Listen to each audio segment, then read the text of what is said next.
Okay guys, nakikita niyo ba tong basong hawak ko? Opo, Kuya Chris. May laman pong gatas sa loob. Iinumin ko yung gatas using a straw na hindi pinapasok yung straw sa loob ng baso. Itong straw na hawak mo, okay, yan ang hihigupin ko.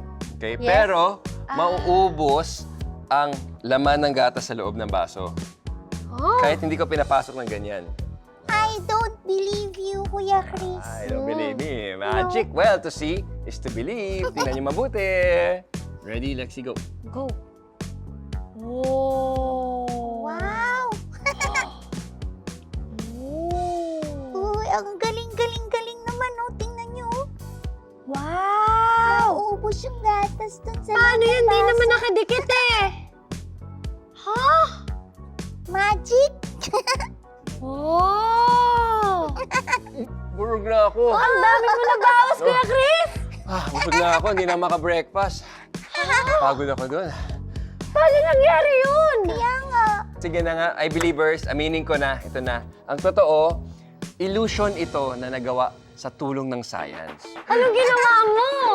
Sige na nga, may magic of science tayo dito. Meron 2 baso sa totoo. Oh! Okay.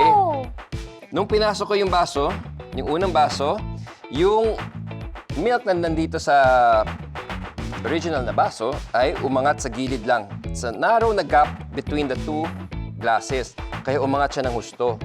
Pero wala pang laman itong pangalawang baso. Ngayon, nung binitawan ko yung butas, may secret hole ako dito. Yung secret hole. May butas din dito sa pangalawang baso. So, noong unang lagay, tinakpan ko pa yung butas. So, yung gatas, yan, umakyat siya sa side. Wow! Nung uminom na ako ng straw, uminom na ako kuno sa straw, Ayan. ayan, binitawan ko na yung hole.